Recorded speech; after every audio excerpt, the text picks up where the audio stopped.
Bismillahirrahmanirrahim. Assalamualaikum warahmatullahi wabarakatuh. Halo anak-anak, apa kabar semua hari ini? Semoga semuanya senantiasa dalam keadaan sehat walafiat, tidak kurang satu apapun. Insya Allah hari ini kita akan kembali melanjutkan pembelajaran kita di tema yang ke-8 mengenai Praja Muda Karana atau sering kita sebut dengan Pramuka. Hari ini kita sudah masuk di subtema yang ketiga dengan judul Aku Suka Bertualang. Baik, mari solih-solihah kita mulai pembelajaran hari ini dengan bersama-sama membaca lafaz basmalah. Bismillahirrahmanirrahim. Oke, silakan dibuka halaman 83. PB yang pertama. Hari Sabtu ini Cika dan teman-teman pramuka mengikuti kegiatan lintas alam yang diadakan oleh sekolah. Lintas alam adalah kegiatan menjelajah di alam terbuka yang menarik, menyenangkan, dan menantang. Kegiatan ini dapat mengembangkan kecintaan generasi muda terhadap alam dan menambah wawasan tentang lingkungan. Cika dan teman-teman pramuka suka bertualang. Oleh karena itu, mereka sangat bersemangat mengikuti kegiatan lintas alam.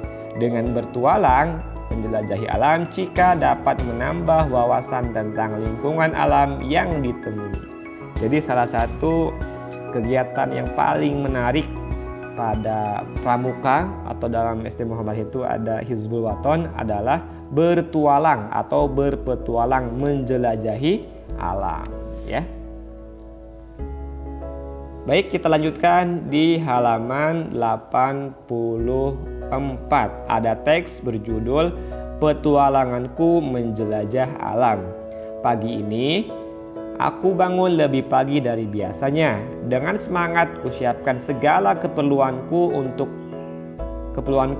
Aku pakai baju pramuka kebanggaanku dengan rapi, lengkap dengan kacu di leher dan topi di kepala. Hari ini aku sangat bersemangat karena aku akan bertualang menjelajahi alam sekitar. Aku suka bertualang karena dengan bertualang pengetahuanku menjadi bertambah. Setiap kali bertualang merupakan pengalaman yang menyenangkan dan tak terlupakan. Kali ini aku bertualang bersama teman-teman pramuka. Bersama anggota pramuka lainnya, kami berangkat menuju Bukit Halim yang berada di sudut kota. Kami berangkat bersama kakak pembina dengan menaiki bus. Di dalam bus kami menyanyikan himne dan mars pramuka dengan semangat dan riang gembira. Untuk sampai ke Bukit Halim, kami harus melewati kota. Selama perjalanan melewati kota, kakak pembina menjelaskan mengenai rambu-rambu lalu lintas yang ditemui di sepanjang sisi jalan. Ternyata rambu lalu lintas bermacam-macam jenisnya. Ada rambu dengan tulisan S atau P yang dicoret. Ada pula rambu dengan gambar sepeda dan mobil. Lampu lalu lintas dan zebra cross juga termasuk rambu lalu lintas. Masing-masing rambu memiliki arti dan kegunaan untuk mengatur lalu lintas di jalan. Tak lama akhirnya kami pun sampai di Bukit Perkemahan Halim. Pemandangan Bukit Halim sungguh indah. Pepohonan pinus menutup hampir seluruh bukit. Di tepi bukit ada bangunan untuk penginapan dan lapangan untuk mendirikan tenda. Kami pun bergegas menuju tempat penginapan dan menyimpan perbekalan di ruangan yang telah disiapkan. Setelah cukup beristirahat, kami mengikuti acara lintas alam. Secara berkelompok kami menjelajah alam Bukit Halim. Sesuai petunjuk kakak pembina, kami harus menjelajah alam sesuai jalur yang ditentukan, yaitu mengikuti petunjuk berupa tanda panah biru. Dalam kegiatan lintas alam ini, kami mendapat tugas untuk menemukan dan menghitung jumlah bendera pramuka yang ditemui selama menjelajah alam. Selain itu, kami juga harus menyelesaikan tantangan yang diberikan di masing-masing pos pemberhentian. Tugas dan tantangan yang diberikan dapat kami selesaikan dengan benar dan tepat. Aku sangat senang mengikuti acara lintas alam ini. Petualanganku kali ini sangat menyenangkan. Banyak sekali pengetahuan dan pengalaman baru yang ku dapat dari kegiatan ini. Ini adalah teks petualanganku menjelajah alam. Pertanyaannya coba kita baca. Apa nama kegiatan yang akan diikuti Cika dan teman-temannya? Kegiatannya adalah berpetualang atau bertualang di alam, menjelajah alam. Di manakah kegiatan itu berlangsung? Di Bukit Haliem. Oke. Kemudian yang ketiga, apa yang dijelaskan kakak pembina selama perjalanan melewati kota? Apa yang dijelaskan adalah berbagai macam tanda rambu lalu lintas beserta artinya. Oke. Yang keempat, apa tugas yang diberikan ketika menjelajah alam? Tugasnya apa? Ayo. Tugasnya adalah menghitung jumlah bendera pramuka yang ditemui. Dan yang terakhir, kelima, bagaimana perasaan Cika mengikuti acara tersebut? Tentunya sangat bahagia, senang karena mendapatkan pengetahuan dan pengalaman baru. Nah, ini adalah petualangan menjelajah alam. Oke, lanjut. Nah, ada beberapa rambu lalu lintas yang harus kita ketahui. Yang pertama ada namanya rambu peringatan. Rambu ini berisi peringatan bagi para pengguna jalan bahwa di depan ada kemungkinan bahaya. Ya. Rambu peringatan ini berwarna kuning dengan lambang atau tulisan berwarna hitam. Seperti gambar yang pertama nih, peringatan jalan menanjak terjal. Dilihat gambarnya seperti ini ya, mobil yang sedang menanjak.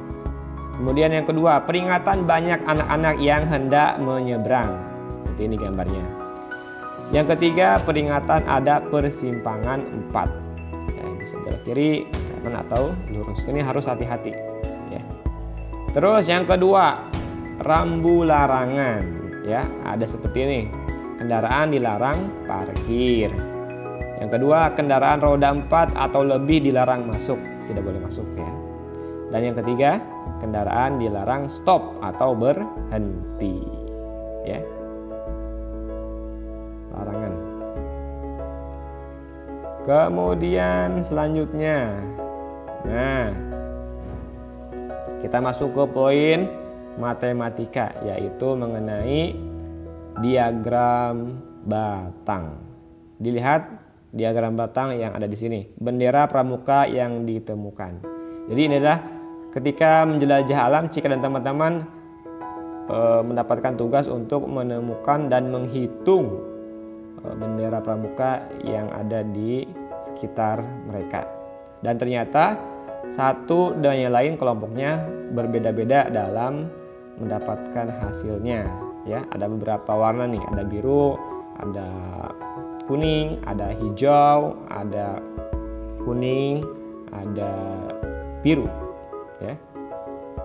Nah, ini ada garis vertikal ke atas menunjukkan jumlah bendera yang didapatkan, kemudian garis garis horizontal ke samping ini untuk tempat kelompok-kelompok yang ada. Ya. Nah, dari diagram batang di atas bisa kita ketahui bahwa kelompok 1 itu berhasil menemukan 6 bendera. Ya. Kelompok 2 bisa menemukan 7 bendera, kelompok 3 bisa menemukan 5 bendera. Kelompok 4 yang kuning ini bisa menemukan 3 bendera ya. Dan kelompok yang kelima bisa menemukan 4 bendera. Oke. Jadi kita harus tahu cara membacanya ya. Oke, selanjutnya nah ini sebagai latihan saja ya untuk mengetahui seberapa besarkah atau seberapa paham tentang diagram batang tadi ya. Tinggal diisi saja. Oke, selanjutnya adalah gambar apa ini? Gambar dekoratif ya. Gambar dekoratif adalah gambar yang diberikan hiasan-hiasan. Dalam hal ini adalah gambar hewan. Ya, gambar di atas merupakan contoh gambar dekoratif hewan. Hiasan dekoratif di atas dibuat dari gabungan titik dan garis pada gambar hewan. Hiasan dekoratif dibuat untuk menambah keindahan gambar dengan gabungan hiasan titik dan garis serta warna, ya. Lebih cantik, lebih indah. Ya. Ini sudah kita bahas di tema-tema sebelumnya mengenai gambar dekoratif. Nah, untuk tugas kalian di rumah, silahkan dibuat gambar dekoratif yang menggunakan gambar hewan. Ya, ini tugas kalian di rumah. Nanti hasilnya bisa difoto. Terus PB yang kedua, ya, poin ayo mengamati. Coba amati lambang negara kita, ya, gambar Garuda. Perhatikan gambar Garuda Pancasila di samping, kemudian jawablah pertanyaan berikut. Tulisan apa yang ada pada Garuda Pancasila? Coba kita lihat, ada apa tulisannya? Ternyata ada ini, tulisan Bhinneka Tunggal Ika di atas sebuah pita berwarna putih. Kemudian apa arti tulisan tersebut? Artinya adalah walaupun berbeda-beda tetap satu jua. Oke. Terus yang ketiga, dari bahasa apakah tulisan tersebut? Ya, tulisan tersebut dari bahasa Jawa kuno, ya, Sangsekerta. Kemudian apa makna tulisan itu bagi persatuannya? Maknanya adalah walaupun kita terdiri dari berbagai macam suku, bahasa, agama, ya, warna kulit dan lain sebagainya, kita tetap harus menjaga persatuan dan kesatuan sebagai bangsa Indonesia. Jadi jangan sampai karena perbedaan kita mudah diadu domba, dipecah belah, ya, saling mencurigai satu sama lain, tidak boleh. Oke, itu ya. Baik, lanjutkan. Nah, ini kita masuk ke poin olahraga tradisional atau permainan tradisional, yaitu bermain gobak sodor. Salah satu permainan tradisional yang dimiliki bangsa Indonesia adalah gobak sodor.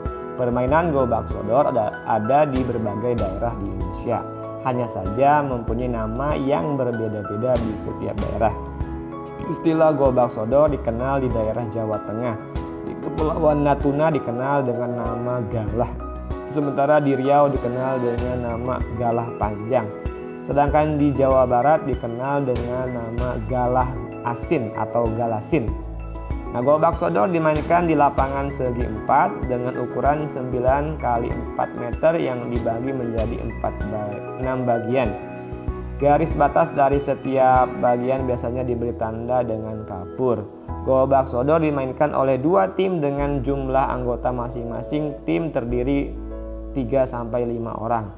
Salah satu tim akan bertugas menjaga di garis dan menghadang anggota tim. Sedangkan tim lainnya berusaha melewati garis ke baris terakhir secara bolak-balik. Jika seluruh anggota tim dapat melewati garis dan kembali ke tempat semula, maka tim tersebutlah pemenangnya. Gitu. Jadi permainan tradisional yang memanfaatkan kerjasama tim. Untuk cara bermainnya bisa kita lihat di poin ini, ya. Cara bermainnya, buatlah garis-garis penjagaan dengan kapur seperti lapangan bulu tangkis. Yang kedua, buatlah 2 tim. Satu tim terdiri dari 3-5 anak, ya. Satu grup akan menjadi tim penjaga dan grup lainnya akan menjadi tim lawan sampai terakhir. Silakan dibaca, ya.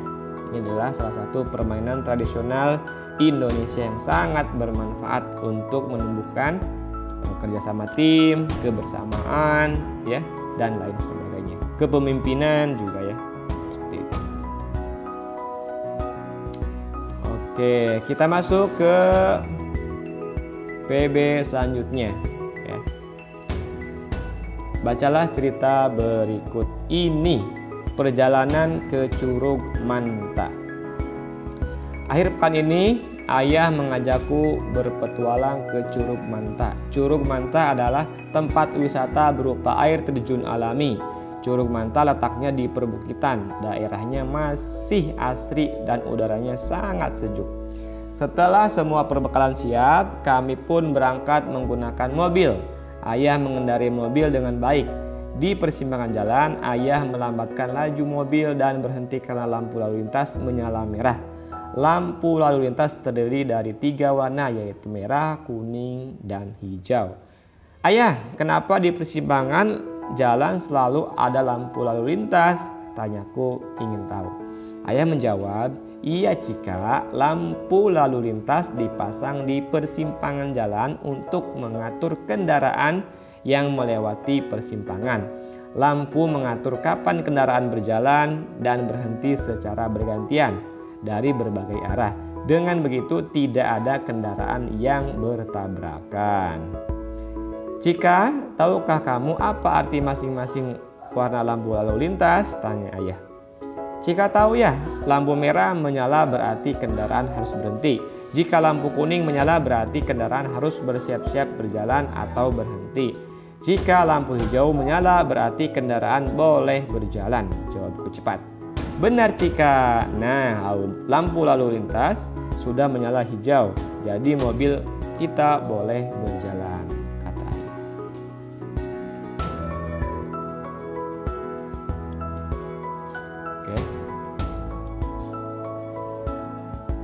Perjalanan kami berlanjut menuju Curug Manta. Selama perjalanan banyak rambu lalu lintas yang ditemui.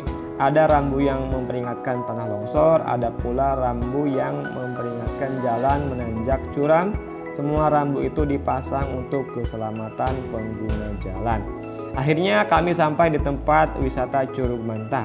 Untuk sampai di lokasi air terjun kami harus melalui jalan setapak yang menanjak. Tak lama berjalan kami sampai juga di lokasi air terjun. Aku terpesona dengan pemandangan air terjun yang sangat indah. Air di Curug Manta sangat jernih dan dingin. Ayah mengajakku berenang di kolam dekat air terjun. Meskipun airnya dingin tapi sangat menyenangkan. Setelah berenang, kami berjalan menjelajahi hutan pinus. Di sana ada beberapa rambu yang menunjukkan penginapan, tempat makan, dan tempat beribadah. Karena lapar, kami pun mampir ke tempat makan dan beristirahat sebelum melanjutkan perjalanan pulang. Pergi bertualang menjelajah tempat baru sangat menyenangkan bagiku. Pengetahuan dan pengalamanku jadi bertambah.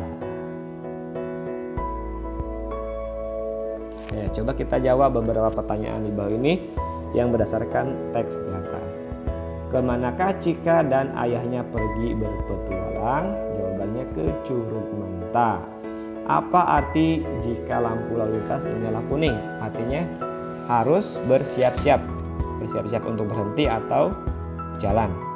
Kemudian yang ketiga, apa arti jika lampu lalu lintas menyala hijau? Berarti kita harus berjalan atau motor kita jalankan ya. Yang keempat, apa kegunaan lampu lalu lintas? Untuk mengatur lalu lintas jalanan supaya tidak terjadi tabrakan dan hal-hal lainnya. Yang kelima, sebutkan rambu lalu lintas yang ditemui Cika selama bertualang. Tadi ya, ada petunjuk tempat makan, kemudian penginapan, tempat beribadah, dan lain sebagainya. Oke ya, itu teks mengenai perjalanan Cika ke Curug Manta. Oke, ini silakan dibaca saja ya. Baca saja mengenai tanda rambu lalu lintas. Ini juga tadi mengenai diagram batang. Oke, barangkali itu saja yang bisa kita pelajari pada PB 1, 2, dan 3 saja.